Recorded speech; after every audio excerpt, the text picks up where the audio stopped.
Blackballed. Blackballed. Blackballed. Blackballed.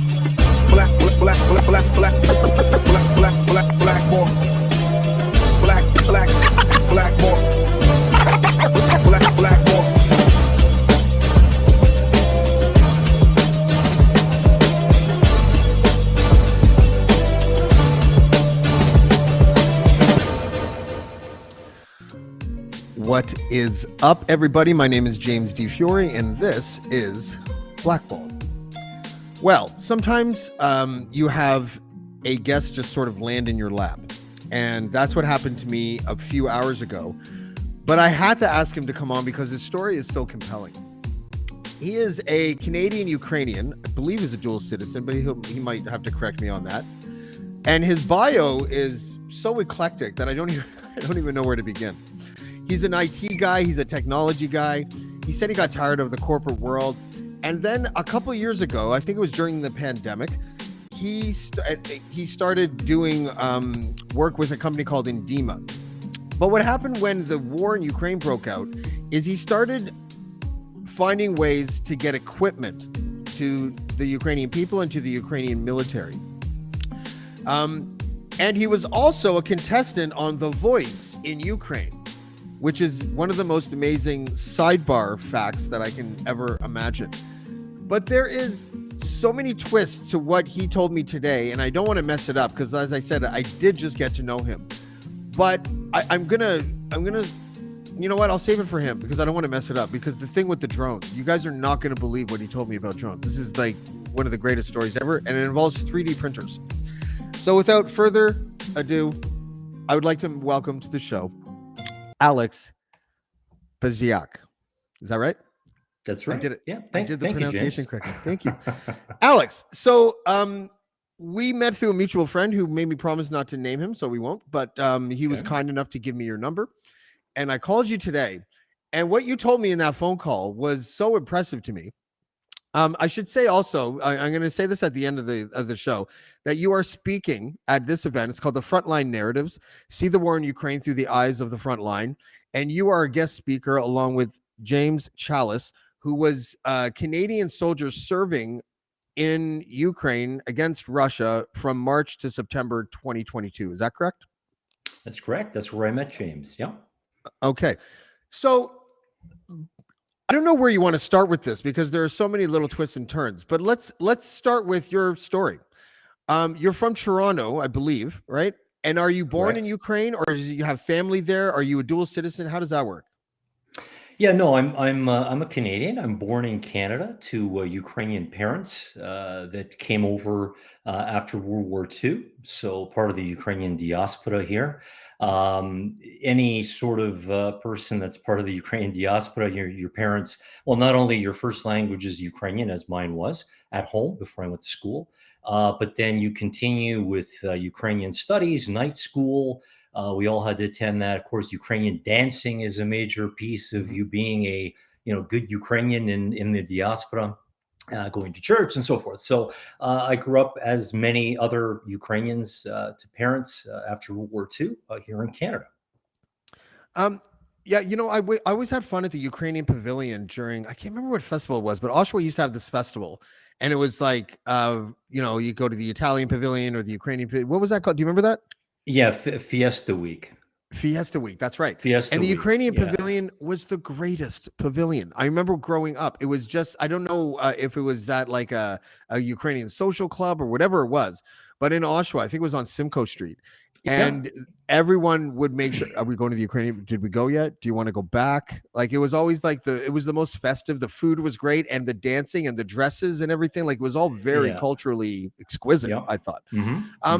Now, so you started working in IT, and let's fast forward to, I guess, 2014. Okay. And 2014 was when Russia decided to annex Crimea, right?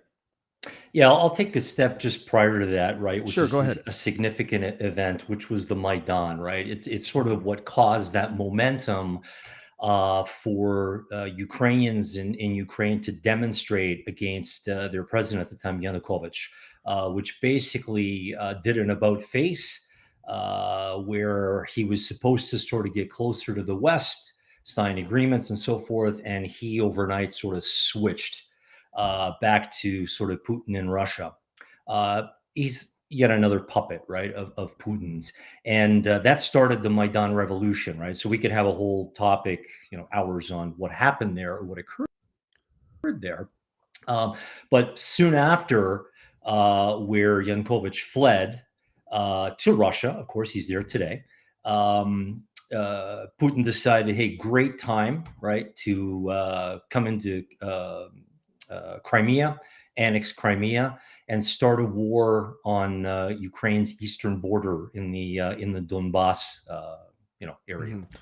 Why is the Donbass area so controversial? Like, Canada has some Nazis. America has some Nazis. All these freedom-loving countries have their contingent of bad seeds.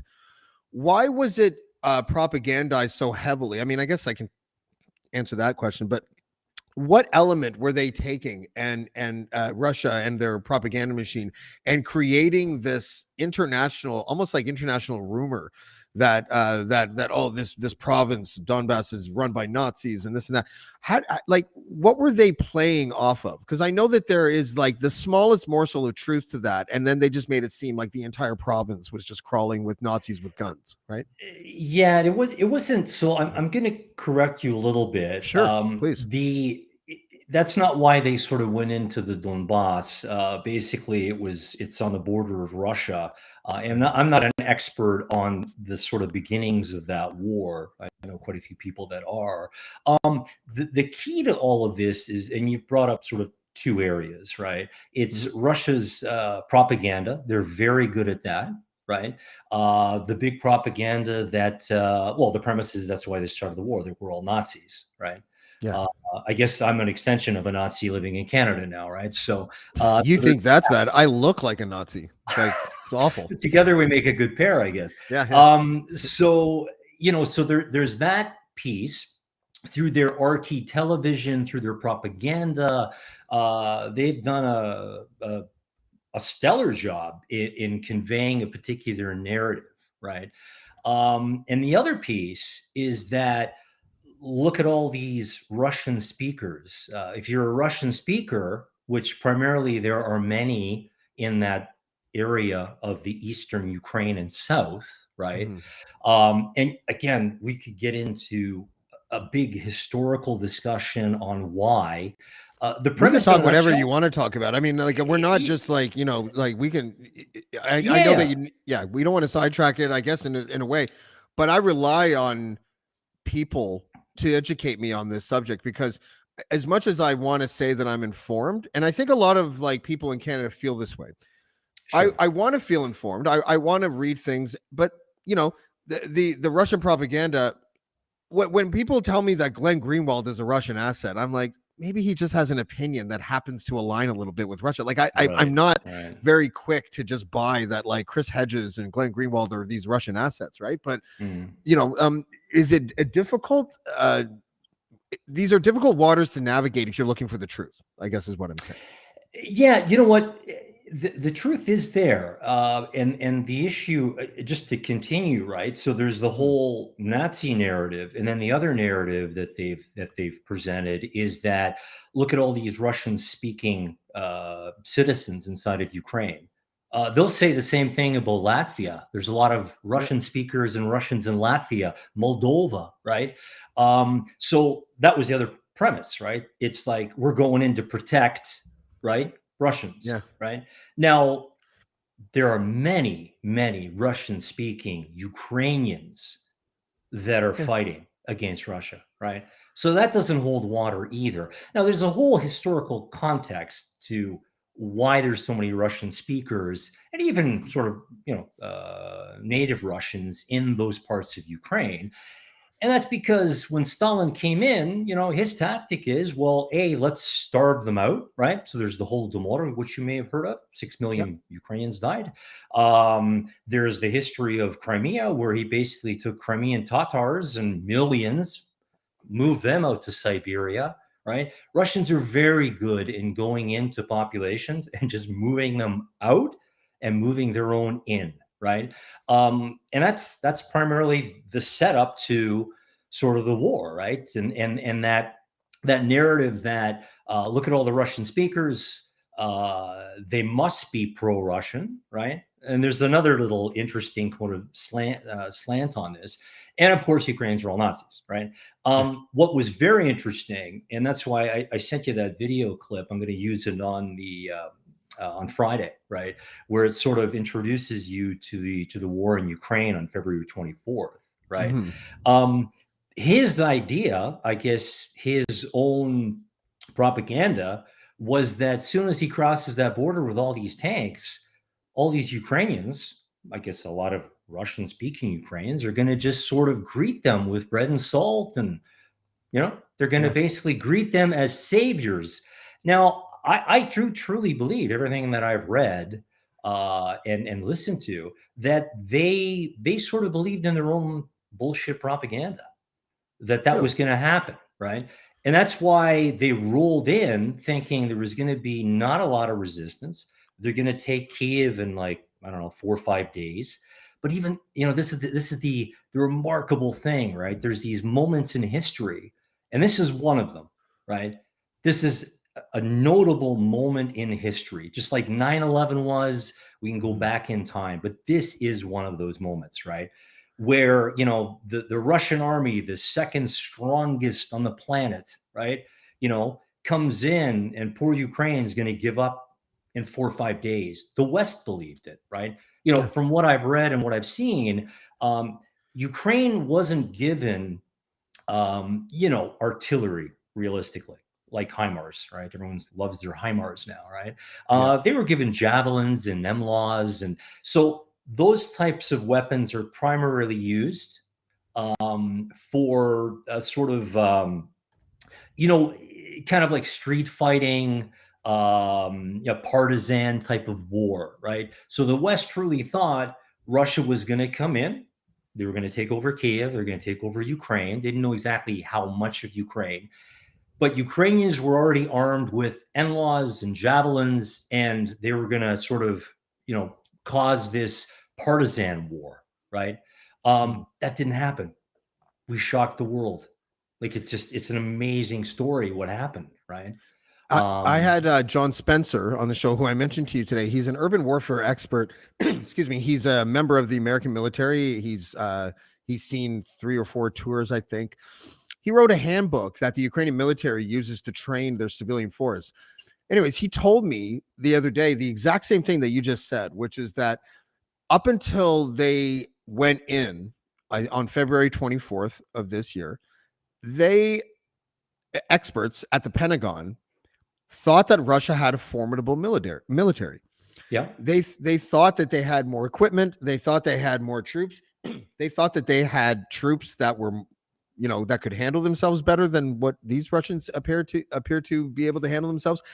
And what he said was that the will of the civilian people to just not allow their country or their provinces to be occupied, or at least as much as they could, was such a surprise to not just Russia but to the West, like you said, that really it's a story. I just got goosebumps because I'm thinking about what it must be like to live inside your home country and defend it and volunteer for the military. And and it seemed like I know there was a War Measures Act sort of thing enacted in February. And they didn't have to conscript because everyone just kind of volunteered. Yes. Yeah. What happened was, yes, they were basically handing out weapons to civilians. Whoever wanted to show up, they were given a gun and ammunition, and they organized themselves into they called themselves territorial defense units. Many of these people, I've been in Ukraine 2 years, so some of them I've lost friends, right? People that I knew that we had fun with. We went to the beach, and these were veterans. These were people that had fought before. They had, since 2014, and when this happened, there was no question. It was like, let me think about it. Maybe no. All the veterans just engaged. people engage. It's like just a remarkable story. Many of them, the whole tank battles that were coming down from Belarus, right? Yeah. A lot of people lost their lives, right? They went at these tanks themselves, right? Knowing they've got to protect their country. We have no idea in North America what that is like. No, we don't. We don't. And I Yeah. don't ever want to either. But I mean, I think, you know, we're Like James, pretty. it's like a seriously, it's like a Hollywood movie. That's the only thing I can sort of point to, right? Hmm. The beginning of the war, right? Russia, they've got a, I'm not a war expert, but I know a little bit about sort of tactics and how they do this, right? You got to capture airports, right? Yeah. I saw So that in that video that you sent. yeah, That's like huge. one of the biggest airports. It's a military airport north of Kiev, Hostomel, right? There's the city of Hostomel too, right? So their plan was attack helicopters. 20 of them were sent in with troops, right? Some of them landed, right? Ukraine sort of, engaged in battle at that airport. But the key was that they had something like 18 military transport planes hovering. I guess I don't know if that's the word hovering, but basically circling around in Belarus for the helicopters and this. It's all special forces. Like this was the best of the best that Russia Yeah. had, the pride of Russia, right? To come in, take the airport, and then fly those 18 planes down into that airport and just start the process of taking over all of Kiev, right? So we took down two of those airports, right? Zelensky and the generals basically said, "Thou shall not let those things land." So they attempted to land the first two.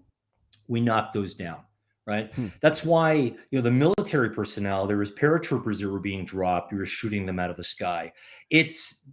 It's unbelievable. Like when I watch that movie, the film, the documentary, much of that. Look, I was busy at the time, sort of doing stuff for the army and bringing over vehicles.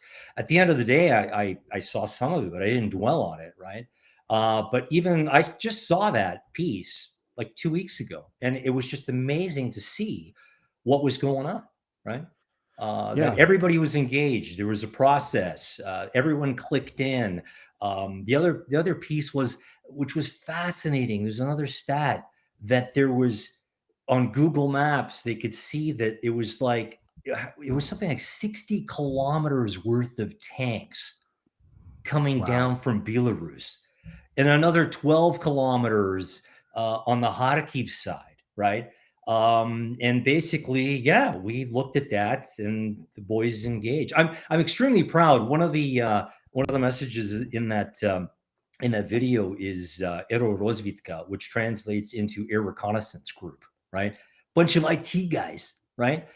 Basically engaged. These are the guys that they work with drones, right? From the beginning of the Maidan, right? Yeah. They engaged the enemy. They Yeah. found a spot where they could sort of narrow them all down into a road and jam them up, right? And they used all of their skills and methods of drone warfare to start the process, to start slowing them down. And then, of course, other Ukrainians with now their handheld MLAWs and weapons were Hmm. able to start taking out those tanks. And you can see that video, all those videos clearly online. Can you tell me what you've been doing in Ukraine for the last 2 years, and then how that sort of switched a little bit, or a lot actually, once the war started? Yeah, sure. So you alluded to, yeah, I sort of had enough of the corporate world, and I wanted to sort of the premise initially was to live in Europe. Obviously, Ukrainian background. I have a brother also that lives in Ukraine, and then of course there's a lot of things that were happening in parallel. When I was still working for the previous company in Canada, the Endema guys actually reached out to me while they were here, and so we had sort of a loose connection there. There was the voice performance, right? So there's a lot of stuff. Sometimes in your life, there's all these kind of things that are moving forward, and at some point there's this intersection point, right? So I moved over there and basically been there for 2 years, right? Started working for Endema as their VP of sales, right? Great company, right? And then basically my partner, Natalia Prelutska, she has amazing woman. She's been helping the war effort since 2014. She was a restaurateur, sold her businesses, and basically focused her effort on helping the men and women of the Ukrainian armed forces, right? One thing I've got to make a note of, right? Mhm. You know, when someone uses the word volunteer, right? In Canada, what that meant was, hey, John's, kind of great guy, family guy, on Thanksgiving, he goes and works at the soup kitchen, right? To help Yeah. out. And Yeah. that's great, right? I actually never did that. I was a soccer coach and a trainer and all that kind of stuff. I guess the premise is that I was a volunteer. Volunteering over in Ukraine, and I'm going to jump around a little bit, right? The fall of the Soviet Union, right? And basically they were in shambles, right? And Ukraine was part of that, right? Once they started to get up on their feet in the early '90s, Ukraine didn't really have much of an army, and the thought was, well, if someone attacks us, right? Well, Russia will kind of protect us. They're sort of friendly with us. We'll sort of kind of go with that, Yeah. right? And that was early on, right? So the war breaks out again, 2014. I'm referencing, right? Mhm. The men are basically leaving the Maidan revolution and going right to the front, and they're all organizing themselves, right? Now, this is important. I'm going to bring in another theme here because there's many guys, Canadians, Brits, they come across, and one of the things they always ask me is, tell me about this Azov battalion, these Nazis, or what we hear about these guys, right? Yeah. What's that all about, right? Well, what you got to understand is, right, the war breaks out in the east, right? Russia takes over Crimea. These Ukrainian men, right? Non-military people, because the military was in shambles. They basically armed themselves, went to the east to protect their country, right? Mhm. And they had nothing. Like they didn't have uniforms. They didn't have weaponry. Like it was brutal. It's the volunteers, right, that helped that entire process. As in, we need uniforms, we need guns, we need ammunition, we need generators. Whatever it was a ragtag bunch of men that were haphazardly organizing themselves into groups. One of the groups was Azov. There are many, right? But Mhm. they're groups that it's like you and I and our friends get together and we're going to go fight a foe. you know at some point you've got to organize yourselves. At some point, sure, there may be some bad eggs in your group, right? But so what happened was these battalions were formed. They're all volunteer battalion groups, right, fighting against the Russians. The army finally got the process together and on their feet. So by about 2016, what they were doing is they were bringing in these volunteer groups under the army. They were folding them under the army, Oh, okay. cleaning things up, kind of putting it all back together. And at that point, from what I'm hearing, the West was helping and so forth, right? But that's an important process, right? If you think of the Canadian Army or the U.S. Army, it's not that kind of history, right? Of It how remind this army was put when you together. were talking about it, and I'm not talking about a religious or an ideological sense, but it reminded me of the Mujahideen when Russia was occupying Afghanistan. When you said ragtag soldiers without uniforms and things like that, right? And the Yeah, interesting yeah. thing is there is a parallel there because this is a proxy war, whether we want to admit it or not. This is a proxy war between the West, who are supplying equipment and weapons and money, Mhm. and Russia. I don't have a problem with that, but it makes me think of the NATO membership and whether or not that would be an albatross or not for Ukraine to eventually become a member. It would be good for them, but would it be good for the West? You think? Well, there's a joke going on in Ukraine. It's like, we're waiting to be introduced or brought into NATO. Maybe Ukraine should be waiting for NATO to come into sort of Ukrainian sphere, right? Yeah, Something yeah, along those lines, right? yeah. Um, yeah, that's look, flat out basically what you're saying is, did we tempt Russia? Did we provoke Russia by going down the path of potentially wanting to join NATO, right? I'm actually Um, not saying that, but no, I have thought that and wondered if NATO's insistence on building bases closer and closer to Russia. Like, I'm just trying to look at it from a pragmatist sort of standpoint. Like, I believe that Russia is the bad actor in this, but I know that the West is not always innocent of provocation. So I'm sure, just trying sure. to, it's one of those things where, uh, you know, and I talked to John Spencer about this as well. The difference between Russia putting nukes in Cuba is that United States is basically surrounded by water, with the exception of Canada and Mexico. But there's only one reason to put nukes in Cuba. There might be various reasons to put NATO bases in sovereign countries. So they have an argument that's better. So and I thought that maybe Putin was just emboldened by annexing Crimea with little to no resistance. Of course, Mm. all of those factors have a play in there. The major factor is, if you go back and sort of listen to Putin over the years, the propaganda within his country and how he's stirring his citizens up. Right, I've had this discussion with many people.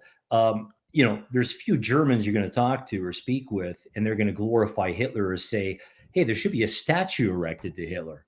You ain't going to hear that, right? No. After World War II, the German population was educated on the atrocities of Nazi Germany, Mhm. right? That didn't happen in Russia. Like, if you really think about that, Wow. right? We all moved on from World War II, yet to this day, they're still glorifying Stalin. Yeah. How many millions of people he murdered? Ukraine, not only Ukrainians, right? What So, does gulag mean to the it Russian people? Like summer camp? Like what? you know what? It's yeah, exactly. Like, what? Like, do you know how many people suffered? My own personal family history. Mm. It just goes on and on. But if you just think about that for a moment, right? Like, it's not like a Russian's gonna. And I'm stereotyping, but there's you can look at statistics. Very high percentage of Russians will, if not glorify Putin, they're not. Or sorry, well, that too, but Stalin. They ain't gonna say anything really bad about him. Like, so have that discussion with a Russian friend one time, what they think of all that, right? But to this day, That's and they why I don't don't have any think, Russian friends anymore. well, there you go, Yeah. right? You didn't, I myself No, I've had included, right? Russian But friends, and there's a sort of uh, there's certain things they don't want to talk about. Let's put it that way. right, and Yeah. okay, that's fine. That's their right, right? Mhm. But again, back to that point, right? It's not like they educated the Russian, population and say, guys, let's take a really close look at what Stalin really did, right? Yeah. That didn't happen. And so there was this momentum that just kept on moving forward. I could share with you all sorts of crazy propaganda. The craziest one, great story, right? Oh, here we Um, go. there, Let's get there's you this close up. propaganda that there's biolabs in Ukraine that were Ah, yes. basically funded by the US government. Have you heard this? I have. Yes. Okay, but that's not the funny part, right? The funny part is they were showcasing, which probably they still do today. And again, just fathom this being done in Canada or the United States. It's crazy, right? So the commercial is that Ukraine has got these biolabs, and basically they're breeding these cyborg geese. And these cyborg geese, right? What? I'll send it to you after our call. These cyborg geese are basically taking down their planes. There's a commercial on this. Like, I know it's laughable. I couldn't believe it. But then you think to yourself, no, but they don't even call them cyborg. It's even better than that. Is They it call zombie? them, Please let it be no, they zombie. call them No? Banderivsky fascist. No, they call them like Banderite fascist geese, biolab geese. I'm Fascist like, geese. We have because fascist they, geese in Canada, and they populate the lakeshore in Toronto, and they're pretty bad. But they I can did. be. But it's just, Wow. when you truly look at like the TV footage and the propaganda, it's a zoo in that place. Like it really is what they've done to their own population, right? Yeah. So, and some experts that I've listened to, everyone's sort of saying, hey, we're all at fault in the sense that we've created Putin because in the 90s when they got on their feed, right? The West is they're like, okay, you guys want to recreate sort of Russia and create a democracy. We'll let you do that, right? What I'm getting to is the money of their oligarchs and their rich and Putin. Like, there was a bunch of programs I listened to, like how much real estate do they own in the West, right? How Yeah. many lawyers do they have in their pocket? How many realtors work for these, rich Russians that are buying up all sorts of soccer teams and who knows what, right? Yeah. So we sort of didn't monitor it properly, right? Yeah, and and again, it's hard to tell fact from fiction sometimes, but there are geopolitical experts that claim that Vladimir Putin is the richest man in world history because all the oligarchs' money are really just caches of Putin cash that they're just holding on to. Right. Right. I don't know if that's true Yeah. or not. Yeah, those are the kind of things that because I know that if Russia is the one of the best countries on earth as far as propaganda goes, I'm hard pressed not to make an argument, even though it has nothing to do with this war technically. But the United States is pretty good at it too. Let's just be honest. They're Yeah, I didn't you want know to bring up Tucker Carlson, but yeah.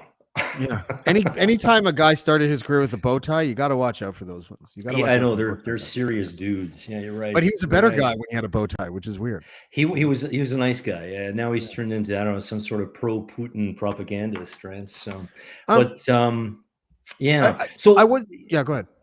yeah, no, I was just gonna sort of. I didn't really just kind of finish the thought of the battalions, but some Mhm. good good insight from sort of what how you sort of saw what I was talking about. But yeah, the volunteer effort in Ukraine was an amazing thing to get all these battalions up and running, to get them sort of situated, whatever their needs were. So then when the war started, 20 the second phase, right, February 24th, right, I don't know how to explain it. Ukraine already had their network of volunteers, and it just basically they just kicked it up a notch, right? So Right. I'm proud to say that my partner Natalia, right, like I mentioned, she's been helping out the war effort from the beginning. So just to continue the story, we're in Lviv. I basically, and Dima's in Lviv. We reside in Kiev, right? So there was a speech by Putin a couple of days before, and I just saw in the eyes, just there's something kind of crazy in there, right? And I said, you know what? I go out to Lviv once a month. Why don't we hightail it out of here and kind of go to Lviv for a little bit, right? Yeah. So 2 days later, the war breaks out. And we had a decision to make. We could have crossed the border and sort of carried on. Natalia's phone was just ringing off the hook. These are prior people she's helped, battalions, groups of men, right, women, medics, for help, right. The network of volunteers just got sort of reestablished, right? And we looked at each other and we said, "Let's do this. Let's put our heads together. You know what you know and what you're good at, and I know what I'm good at. I still didn't know what the hell I was going to do, but okay, let's sort of piece this Yeah. thing together, right? And so we had to decide on what it is that we are going to do, right? Because there's only so much you can bite off, right? And Mhm. there's myself, her, and there's kind of this loose grouping of other people that she work that work part of her team, right?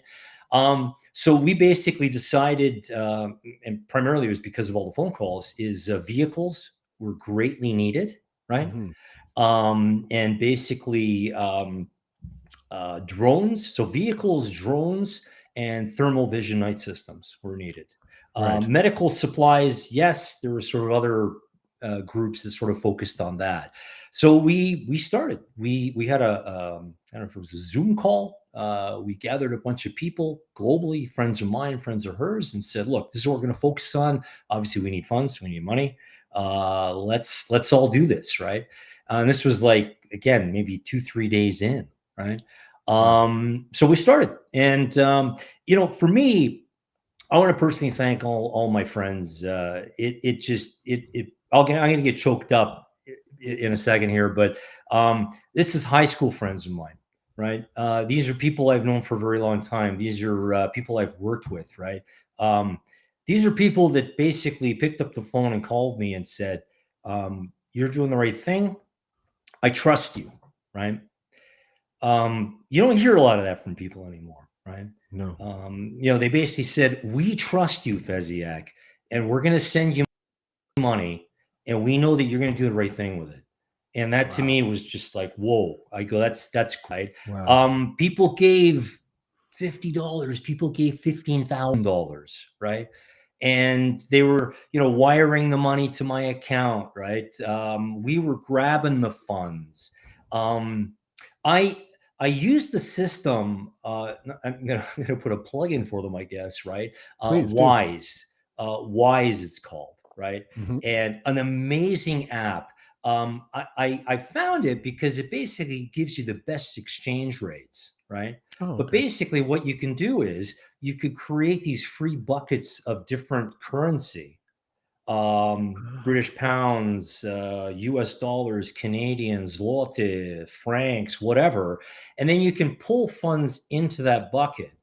Once it's in that bucket, you can basically then exchange it to any denomination or any currency you want, oh, right? wow. So it worked out really well because globally people were sending us money and they were like, "Well, do you want it in euros or US dollars?" Or I go, Hmm. "Just send it.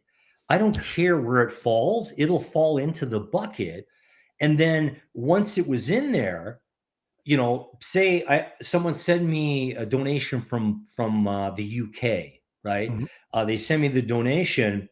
My daughter lives in the UK, so she's like, "Dad, we're doing this. Yeah, let's go for it, right?" So another story I'll tell you in a second. Yeah. So she went and bought some drones, and I was able to take the pounds I had in the account, didn't even have to exchange it, and I wired it to her bank account. So it was a lot of Mm. this back and forth, but it was a beautiful system. So if we happen to have somebody in Spain or in Poland or Germany, I just did the exchange quick, wired it. They got the money like within a day, and they went and purchased either drones, thermal vision systems, vehicles, and so we created this really efficient and effective system, right? The other thing is you need a logistics path, right? So you bring a vehicle, you got to go buy the vehicle, you got to pay for the vehicle, you got to get someone to, well, initially find the vehicle, Mhm. bring the vehicle, right?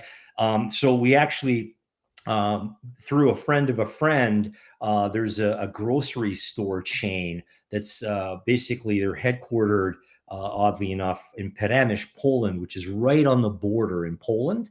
Oh, And wow. the grocery chain store is called Piotr's Pan. That's in Polish. It translates into Peter Pan. So it's Peter Pan grocery chain, right? Okay. And the way they helped us out was they've got warehousing, right? So initially, when people were shipping over stuff, and people initially, there's something warm and fuzzy about, you're in New Jersey and, you find out your cousin's, Oh, gonna fight and you want to send him a drone, right? So, they get a hold of it just me. It's sounds like, hey, sorry, it sounds funny because, first of all, there's almost nothing warm and fuzzy about New Jersey, but I've been there. Some of the restaurants are good, but yeah, yeah, go on. yeah, yeah, yeah. Don't get me started either. Yeah, There's a whole backstory to New Jersey with me, yeah. but anyway, but yeah, it was like people, goodness of their heart, they're collecting, they want to send a drone, and I'm telling them, I'm going, look, we're buying like 30, 50, 60 drones. I'm like, just send me the money. I'll buy the drone and I'll give it to your cousin. There's no problem, right? Mhm. No, I want to send it.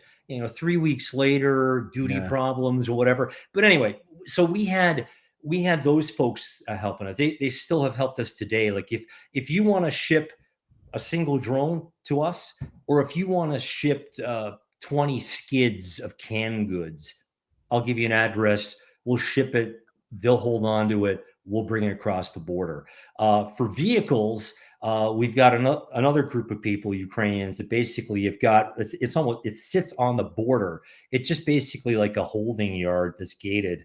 And I don't know how many times we've brought vehicles in there because everything doesn't flow perfectly, right? So we bring in vehicles, we leave them there, give these guys the keys. 2-3 days later, either we or somebody else starts a vehicle, brings it across. So bringing vehicles across, really interesting story, right? So war starts, and okay, we just we're going for it, right?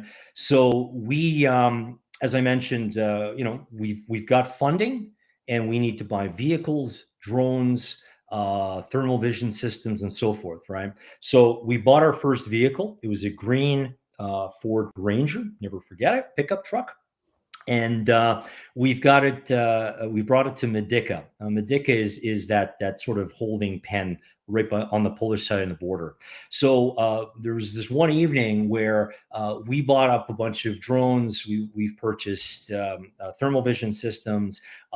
There's other Ukrainian volunteers. Again, very tight network, right? They know that we're on the Polish side, and that we're coming across, right? And there's a need, and we got to get it done quickly, right? So they're like, they call up Natalka, and they're like, "Hey, we've got some drones, we've got some night vision systems. Can you bring it over for us?" And we're like, "Absolutely," right? So we actually we brought over with all the drones. I think I tallied it up one night. All the drones and thermal vision systems, because some of these things are like $4,000 a pop, right? We brought over probably about $150,000 worth of stuff in that pickup truck the first Wow. time, right? I kind of reflect on myself crossing the U.S. Canadian border. It's kind of like that would be a little difficult, right? Yeah. At the time, it was basically you pull up, right? I flash my passport. What are you doing? Where are you going? What do you got? I've got stuff. I got humanitarian aid, right? Okay, not a problem. Go right through, right? They took a little peek. Okay, it's good, right? It's war going on. They know what's going on, right? Where did you People put are the there to weed? help. Just out of curiosity. I took care of that in Poland. Yeah. So Thank you, Poland. Yeah. there's a lot of stress, so you gotta kind of lay it That's down. right. We go off topic, but that's okay. I'm sorry. So this is the funny part of the story, right? It's not too funny, but the way you bring a vehicle across today, because we've gotten good at it, is you can purchase a vehicle, you bring it to the border. It's a little different border crossings in between Poland and Ukraine. You've got to go through the Polish customs first and passport control, and then you go through the Ukrainian border crossing, right? So basically, you got to show that you've acquired the vehicle. It's in your name. Usually, it's not even that. I've gone to a registry office that they've kind of given me something. Like in Canada, it's just a document of sale. It's like, here, I've purchased this thing. It's in my name. Okay, great. You're good to go, right? On the Ukrainian side, I think there's probably something similar in Canada. I've never brought a vehicle over from the United States, right? But the rule is, you can bring a vehicle across, right? As a foreigner, I can bring my vehicle across, any vehicle across. Ukrainians put it in their database, right? And then you've got basically a year to drive that vehicle inside of Ukraine on whatever plates, could be Canadian plates, right? And then you've got to get out of there. You got a year. If you don't, you get a nice fine. Okay. You get a heavy fine hit, right? So war breaks out, we're running really fast, right? This concept, sorry, I didn't explain that. So what you've got to do is, to bring it across legitimately, so that doesn't happen, is you've got to take the vehicle that's in your name, and you're basically like donating it to the army.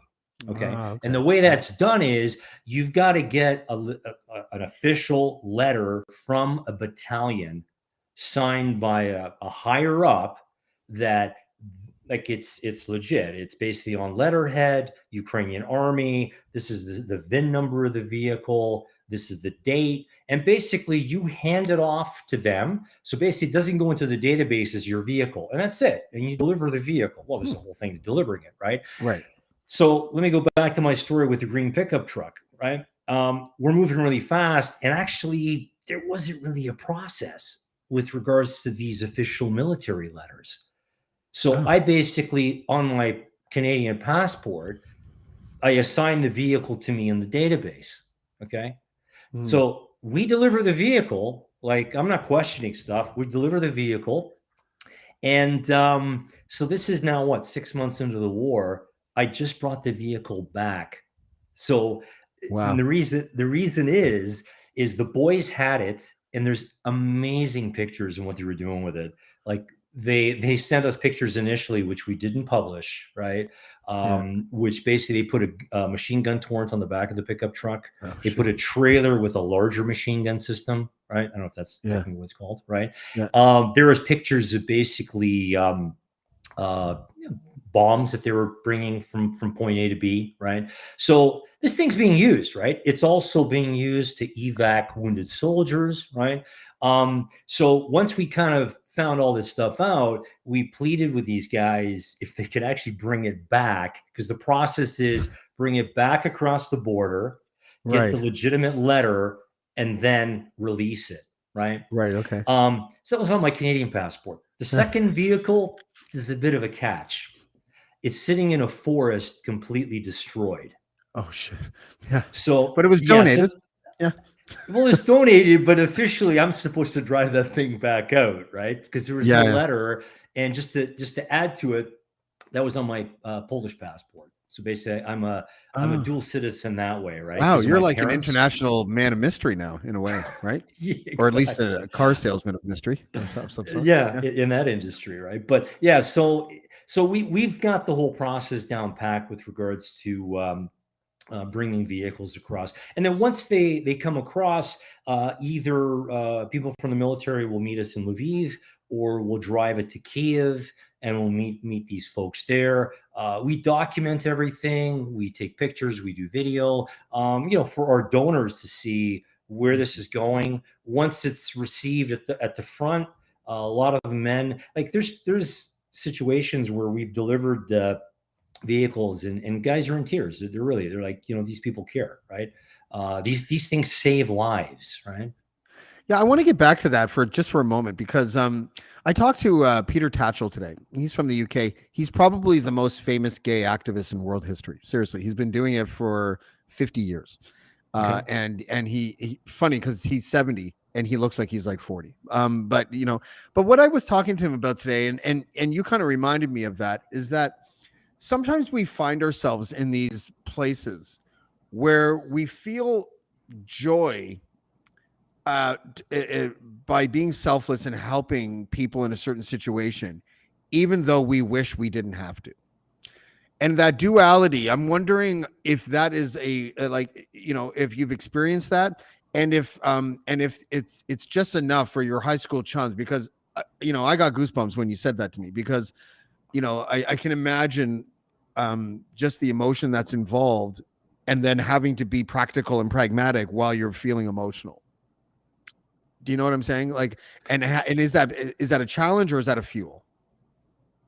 Yeah, that's a great question. I think it's a bit of both, right? I've never experienced that type of sort of feeling, right? Like, I always joke around and I say I'm kind of the junior volunteer. Natalka's the expert, right? Right. She's been doing it forever, and Well, that just I've means just you're a been good doing it. husband, Alex. That's all that means, right? That's I think I am anyway.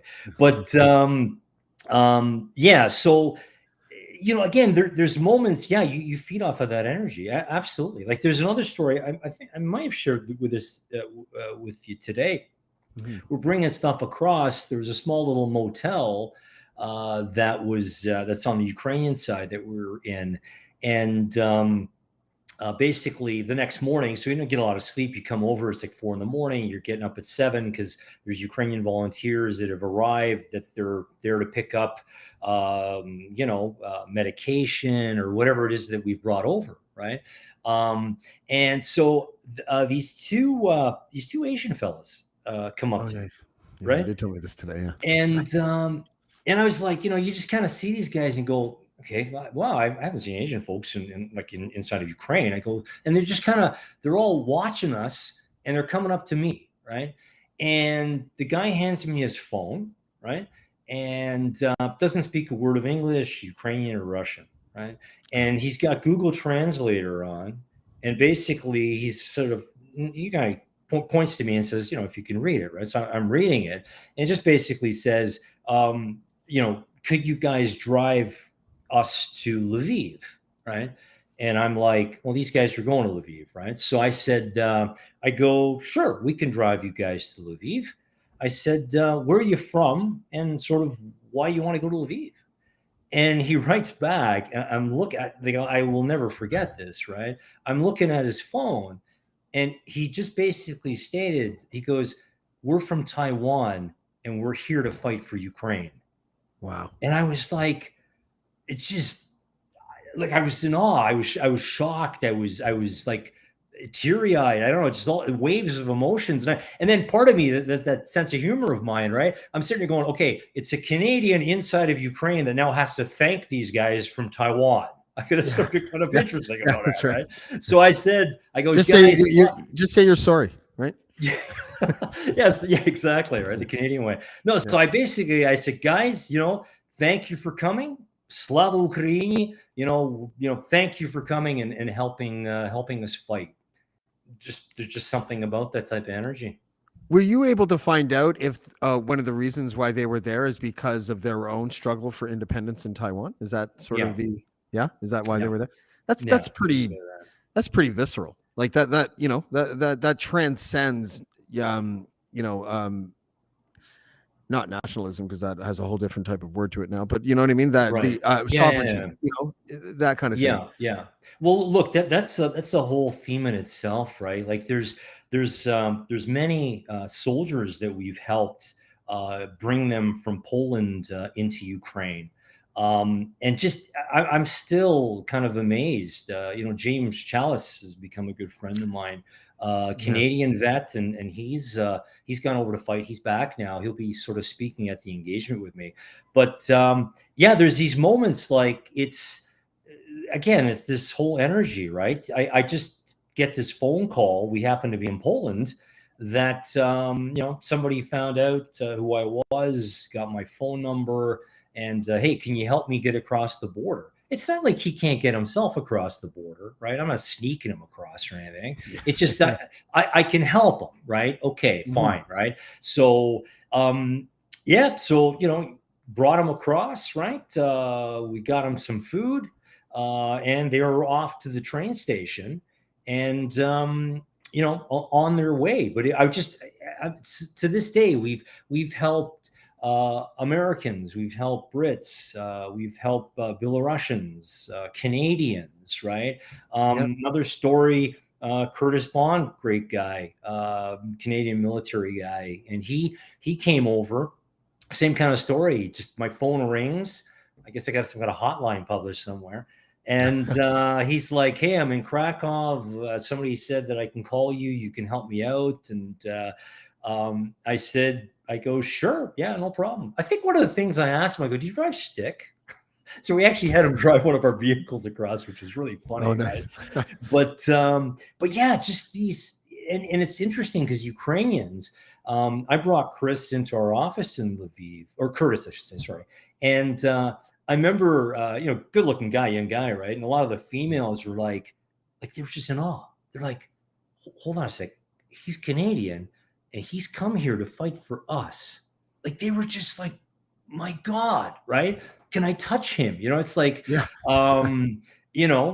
good for Curtis. A lot of good-looking women in that office. But anyway, but yeah, it was just, but there's so many stories like that. Like there's also stories, and I haven't bumped into this, but James and the guys that I know have, Mhm. where it's just yahoos coming over, right? Yeah. With Yeah. either no military experience or maybe some But their it's like they motivation want, seems a little, yeah, they want to be yeah, heroes and they want to do, and I don't know what they've got inside their heads, but many of those guys, once they got a taste of the front or what was going on, I heard, yeah, they just got up and left, right?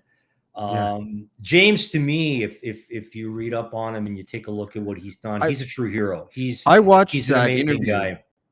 interview with the National Post that you sent today, and I was super impressed with first of all with how authentic he was. Like, wasn't putting on any fronts with that interview at No, all. no, Like, he was I very straight up. I thought it was really telling when the name of the journalist who I know escapes me right now, but I thought it was really telling when he was asked about if the Canadian government was doing enough, and James was listing the equipment that was being sent over, and that half the shit was broken, and there's LAVs that are sitting around in bases in Canada that are not being shipped. And and listening to you, when you were mentioning some of the equipment that you were sending over, it was some of those pieces of equipment were the same pieces of equipment that James was saying that Canada was sending as a government that wasn't working. Like you were sort of partially making up for that shortfall. Yeah, you could say that, and him and I had that chat, right? Like what he saw is the truth, right? Mhm. I try to be somewhat level-headed and pragmatic. I said to James at the time, I said, okay, you've got a certain sampling of what Canada has done with what you've seen, right? There's hundreds of battalions, right? Mhm. There's so many men at the front. Canada has done good with a lot of weaponry. There's something else I can send you where a lot of the weapons took out many of the tanks that were basically surrounding Kiev, right? But yeah, well, that's true. They may have sent some bad stuff, right? Um, can you talk about the drones, because that blew my mind today, especially the thing with the 3D printer. I don't want to spoil the story because I don't want to get anything wrong. But when you told me that, it was the first time I had ever heard that, and it was the first time that I had ever.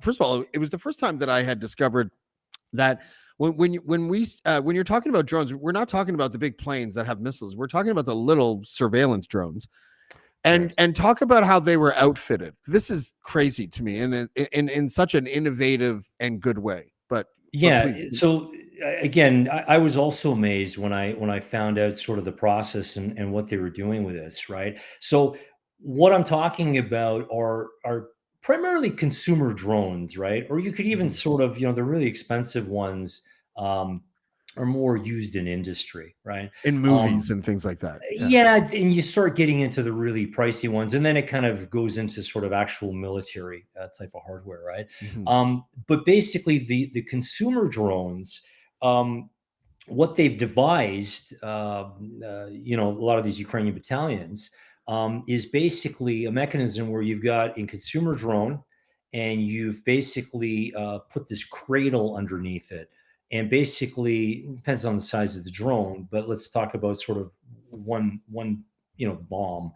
So basically, you've got this cradle where you can basically hold on to a grenade, you can fly it to a particular location, and then at the right time, because visually you're seeing what's going on, you can then open and it drops, right? That is Uh, crazy.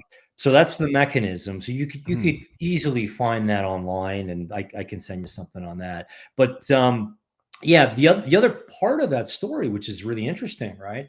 Um, there's a huge stockpile of old Soviet weapons inside of Ukraine, Oh, and armaments like grenades and just old stuff, right? So it's pretty ingenious because what they've done is they've taken these old grenades, bombs. I'm not expert in this, but yeah. what they've done is they've 3D printed, because a grenade, say, is round, right? So when you drop it, Yeah. you want to kind of you want to kind of guide it, right, as it's falling, right? So Yeah. they've 3D printed fins on the back of it and attached it to these grenades. That So is crazy. basically, they can drop it. A lot of video where you see sort of underneath the drone, the thing kind of wiggling, and then they let it go, and it just falls, right? So does it pull the pin? Does gravity pull the pin? Like, how does that work? The mechanism pulls the pin, yeah. Okay. So, it depends on the type of armament. There's larger kind of systems where basically it just once it hits, that kinda detonates, right? So, Right. very inventive, very creative, yeah, systems that they put together.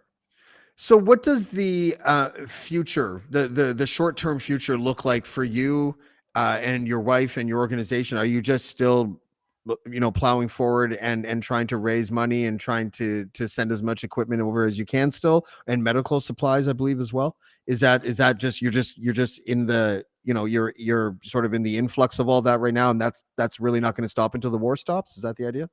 Yeah, that's a great question, right? What's the short term? The short term is, yes, we continue to support. We continue to get. We just can't cover the requirement right now that we've gotten from people from battalions and so forth, right? Right. So there's that moment where I guess if you don't want to do it anymore, there's got to be sort of a hard stop, right? Right. But that's not in the cards for us right now, right? With that said, we need a bit of a breather because we haven't sort of taken any time off. It's just been go, go, go. So it's sort of the focus on the daytime job as well as the volunteering. So that's yeah, it's kind of takes its toll at some If you point. if you play your cards right, it sounds like you could become like the world's nicest arms dealer.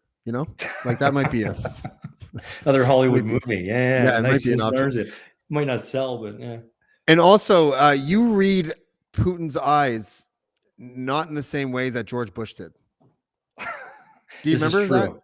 I He said, do. "I looked into his soul. I looked into his eyes, and I saw his soul, and Right. he was fine with it somehow." You know, Well, you got to have a certain level of IQ, I guess, to sense what's inside someone's soul. that's fair enough. That's fair enough. So listen, I before we go, just want to let everyone know that you've been on the front lines before, and I'm going to play a clip here, and we're gonna watch you, in action. And this must have been really hard.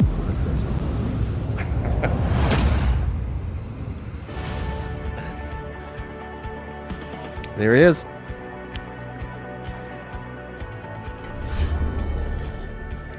This is the Ukrainian voice, right? The voice. Alex Fesiak. Yeah, the voice from Ukraine. Yeah, Я українець Канади. it's one of those Це fun перші facts. сторіс Yeah. «Голосі країни». Ласкаво прошу до Торонто. See, I'm doing a plug on Toronto. Yeah, I saw that. Okay, here we go. Ми вже разом 37 Deny, was that the name of the band that you played in? Yeah. Yeah. Deny. Sorry, I just saw it. I saw I'm it. surprised. I'm surprised you didn't make any accordion jokes. I kind of someone sent me like about 3 months ago all these hip hop beats that were sampling accordions. It was Accordion. so fucking dope. It was amazing. So now I don't think I can. Every time I see an accordion now, I think of one of two things. I either think of those hip hop beats or Weird Al. Both pretty dope, right? Like I It's a can't. weird balance. Yeah. Yeah, I won't. Well, actually, let me just fast forward it to like where you actually sing, because you're a great singer. Well, thank you. Я знаю, Квітка Цизик ніколи не була в Україні. Я дуже радий, що зараз я тут. Українська пісня – це величезні дари моїх батьків, нарешті повернуться на рідну землю. Sorry, I have to pause for a second because this is the funniest comment I've seen in a long time. You said excuse for apocalypse wives. But this is it's not even for you. It's for someone else in the chat. But it would have been great for you as well because you're so eclectic, right? Like, Can I answer that question? Right. So. Yeah. Ти признайся мені, Look at them. They love you. звідки тебе ті чари, я без тебе всіх днів. В полоні печалі, He's a foreigner. The guy said. Is that what he said? ти цар звілля шукала, сонце руту знайшла, і мене щарувала. Now listen, I don't want to see you lose, so I'm going to stop it there. But do you want me to continue? No, it's all good. There was a bit of a Yeah. controversy with the husband and wife team there, Oh, and was this there? was hilarious. He was gonna Is push it on it. this clip? Yeah, you might see it, but he was gonna push it, and she held his arm back, right? Oh, So online, when the video was shown, oh my, you would lie. It was all in Ukrainian. People just slamming her, calling her every word that's in the book. It was that funny, poor woman. I right? won't put her through any more trauma. Um, are you Ukrainian famous? Is that like, are you domestic? Are you like a famous person in Ukraine? No, no, No. absolutely not.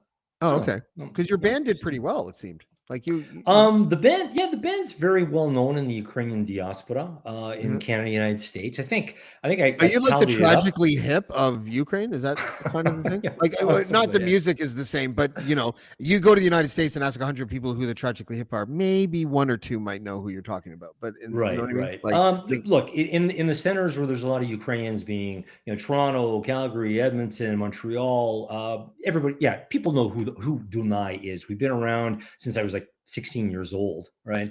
yeah, So I think we've done 1,000 gigs from last time I counted, whether it's weddings or anniversaries or festivals or whatever, right? So right.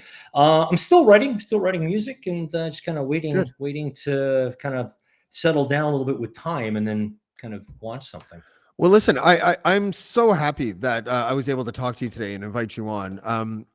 We're gonna wrap now, but I would like you to come back because I think that we could talk a lot more. I enjoyed the parts of I enjoyed the whole conversation, but I was really impressed with the fact that we could get sidetracked a little bit into the politics, and it made for interesting conversation. Like that's something that I always enjoy because I enjoy talking about politics, but I think that there are so many offshoots and tributaries to this story. These like ancillary important Mhm. details about the political side of all this, whether it's NATO or Russia propaganda or whatever.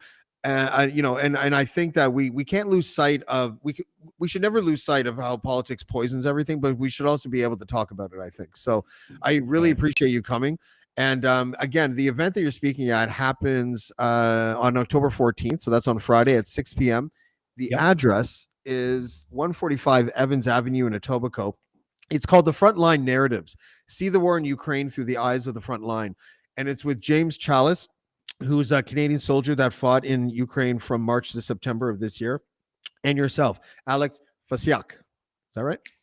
Spot on. Excellent. Yeah, everybody's Honorary. welcome. You're going to hear more of sort of what I took everybody through on this video call, and just a lot of interesting stories. And there's some very interesting video and photographs and stuff like that. Yeah. So Well, I appreciate your time, sir. Thank you so much for joining us today on Blackballed. not a problem, James. Thanks for having me. We'll Appreciate it. talk soon, Thank you. Alex. Thank you so All right. much. Alex Fesiak. I love it that I can say that name. It makes me feel proud. No, big thanks to Alex for coming. That was a completely unexpected guest that I would have today. I thought I was just going to do Peter Tatchell today, but I really enjoyed that. I hope you guys did too. Today's Wednesday. Tomorrow I have M. Greiner. She's a singer. She is an author. The Healing Power of Singing is her book. She toured with David Bowie, and so that's dope as hell. And then on Friday, Rob Kiblikin and I are going to be doing heinous cases, and we are going to be talking about the Paul Bernardo case. But no, but. And thank you for joining us. Listen, everybody in the chat. Again, there's something wrong with my chat overlay. I always only see Jen and DaCosta now. I think Ria's there. Mel, I think I see you there. And that is about it. But I appreciate you guys. Thank you so much. And we will see you next time on Blackballed. Blackballed. Blackballed. Blackballed. Blackballed. Blackballed.